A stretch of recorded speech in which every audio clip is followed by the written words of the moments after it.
In your opening little statement, you mentioned talking about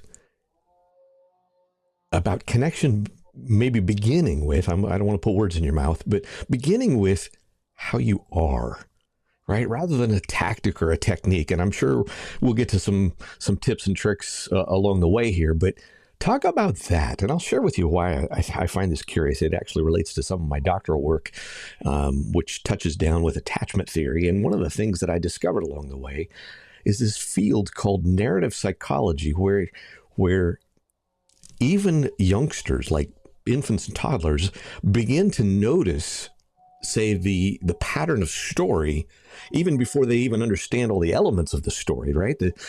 And I just thought it was kind of curious about how you even said that's what we're created to do from our earliest days. Talk about this context of being.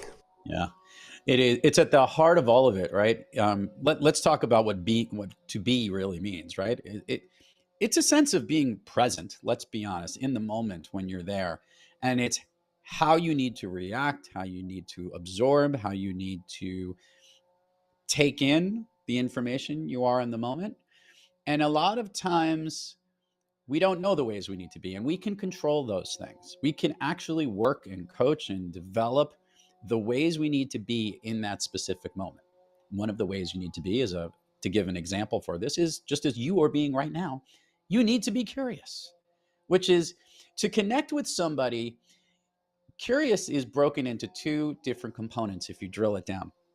Curiosity is achieved by asking and listening. So you need to be asking and listening when you're having a conversation with someone, as opposed to talking and telling, right?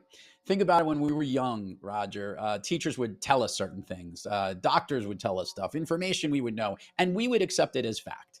And by the way, in many instances, that's a great communication tool. It's a direct way to communicate. We're talking and telling about something, and that is how we can absorb information. Yet it is not always the most impactful and effective way to communicate.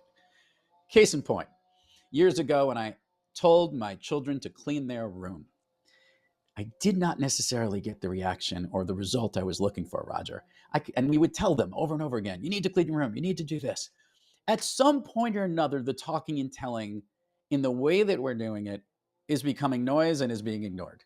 And our room isn't getting clean, or the room that they need to live, that they're living in needs to be clean.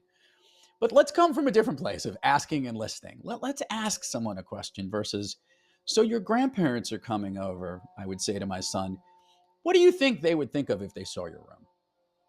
Let's get their reaction to this. And by the way, this reaction is actually like, oh my goodness, well, if you're asking me a question, I'm going to have to respond. By telling somebody, you don't have to.